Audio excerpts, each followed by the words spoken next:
are saying that, but they're not. And some of them have just recently learned to say it, and it sounds a little awkward coming out of them because you've heard them say other things in the past. And some of them have said it, and I think they really believe it. The only problem is they've never done anything to prove to me they really believed it. But I believe they do believe it, but there's no record there to say, here's what I've done to stand by my beliefs. And I'm kind of one of those people that your faith is great, but faith without works is dead, and that it's even better to have faith that gets something done than faith that just is static and doesn't move. And so it is that this election is going to be about who's going to appoint the next Supreme Court justices. And what will they do? Can I tell you that I think Hillary would appoint very different kind of judges than me? Yeah. And some would say, but Mike, you know, we know where you stand, but can you be elected? Folks, I got elected in a state where Republicans don't get elected. I was only the fourth one elected in my state in 150 years. I've always been up against the odds at every step of my life, including politically. When I was elected lieutenant governor in 1993, nobody thought that could happen. I had an average contribution of $9. I was running against Bill Clinton's personally picked, Harvard-educated former legal counsel. He had all the money and the political machine of the state behind him, but we beat him. Nobody thought I would come in as well as I did in the straw poll here in Iowa. I said before August 11th, I really like the people of Iowa. After August 11th, I love the people of Iowa. You guys breathed a whole new vision in our campaign. People began to see I could win.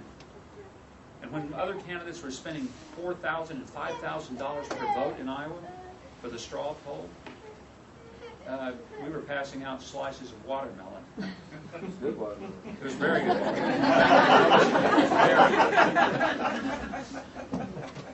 You know what that day was about? It was about proving that the people of Iowa cannot be bought, that they're not for sale, that they don't pick a president based on his checkbook, but based on his principles and what kind of president he would be.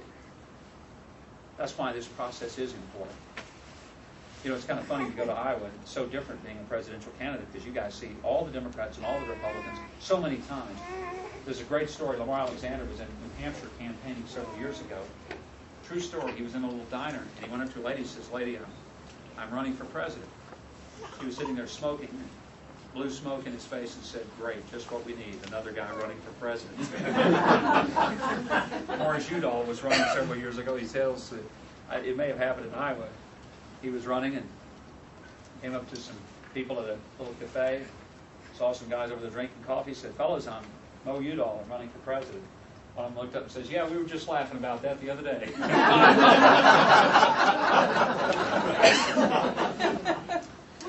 And so it is that you folks are used to seeing it. I've told some people that the difference between campaigning in Iowa and campaigning in other states, as Bob was mentioning, go down to Atlanta, Georgia, and I go to this aircraft hangar filled with people who are cheering and yelling and all pumped and excited, and I'm thinking, goodness, I'm a rock star there. I'm a roadie here. Let me tell you how I plan to win. I plan to win because I think that the people, our party, first of all, are looking for a different kind of Republican. One who did come up the hard way. One who is not a wholly owned subsidiary of Wall Street.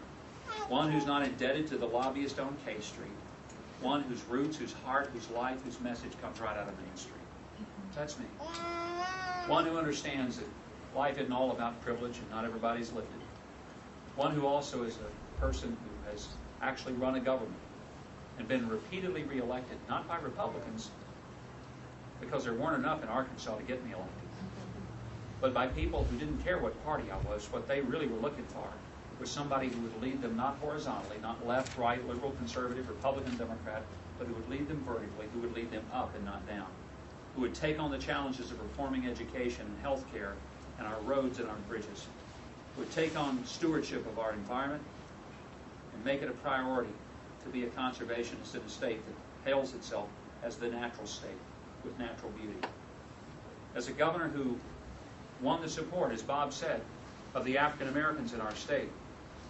And I would challenge you to find any Republican in any state, anywhere, white or black, who's ever received that kind of vote total from the African American community as a Republican. 2 weeks ago, I got the endorsement of the International Association of Machinists and Aerospace Workers, the first time in 119 years that union has ever endorsed a Republican. What did I do? Go down there and compromise and pander to them with a message that was different than what I'm telling you? Absolutely not. I said the same thing to them I'm saying to you. It's on the web. You can probably dial it up and see the entire conversation that I had with them. You know why I got that endorsement? Because I was the only Republican, and their president, this was his statement, I'm going to use his exact words. He said Mike Huckabee was the only Republican that had the guts to come and sit down with us and have a conversation and answer our questions and listen to us. I was the first Republican presidential candidate in the history of the country to go and talk to the National Education Association. Now, they don't agree with me on a lot of things, and I don't agree with them on a lot of things. Teachers Union in my state opposed me every time I ran for election. But 40% of National Teachers Union members are Republican. But even if there was none of them who were, you know what? I want to be president of the entire United States, not just president of Republicans. Because I'm not going to change my convictions. But I want to lead this country where we get back together and we quit fighting each other and we start fighting for the next generation, our kids' generation. Because I got into politics for 3 simple reasons. John, Mark, David, and Sarah, my 3 kids. And that's why I'm in this. My parents gave me more in this country than I ever could have imagined. I have an obligation to protect, to preserve, and to pass on this country in as good a shape as I found it. And that's what we have to do. Or shame on us. Shame on us if we take the blessings of this nation and we wrap them in our arms and we hug them and we hold them and we embrace them and we somehow think that it's all ours to keep, and we do not understand that it's our real goal to be good stewards of what we've been given and to take what we've been given and to multiply it. That's the parable of the talents in a nutshell. Take what you have and make it into more. And if you're faithful with little, you'll be given more. I'd like to believe that I stand here tonight and tell you I was faithful with the task that I had to be a governor of the state. I'm asking now to be given the task of leading our country. A lot of people who are running have been in Congress for a long time. They're Washington-based, and that's fine. But if they haven't solved the problems where they are, why would we give them an assignment that's even tougher than the one they've got if they've not gotten the one done that we've already given them? When it comes down to it, the people of this country, I don't believe are going to elect a person just because he's a Republican or vote against somebody because he's a Republican. I hear those kind of things all the time. What we better be wondering about is what kind of leadership we're going to bring to the country. I'm not as interested in just saving the Republican Party, though I'm a Republican out of conviction. I'm interested in saving this great republic. And I'm afraid if our goal is just to save our party, our goal is too small. Our goal is to advance this great republic itself, to make sure that the next generation loves this country and has reason to as much as me. I want my grandkids someday to laugh when I tell them how we used to have to put all of our liquids in a little plastic bag to get through the airport and take our shoes off before we could walk through to get on the airplane. I want them to laugh and say, Grandpa, did you really have to do that kind of stuff? Was the world that unsafe when you were younger? Because I don't want it to be that unsafe for you. My kids laugh when I tell them about my being a kid in grade school. We were afraid the Russians were about to launch a nuclear bomb against us, and we practiced duck and cover. Anybody remember duck and cover? Now, you know what's funny? Thinking about this, did I really think that the Russians would say, of all the targets on the world, Hope, Arkansas, Brookwood Elementary School is where we're going to start this thing? And then I also have to ask myself, and if they did, do I think that getting up under my school desk is going to protect me? But dutifully, we went through that whole process, didn't we? And now my kids laugh when I tell them about that. I want their kids to laugh at the things we're afraid of. I want to make it so they don't have to be afraid of. I've got a great friend who's a teacher in Little Rock. Her name is Martha Cothran. She is a teacher at the Joe T. Robinson Senior High School. Martha and I are the same age, and she's a very active member of the American Legion Auxiliary.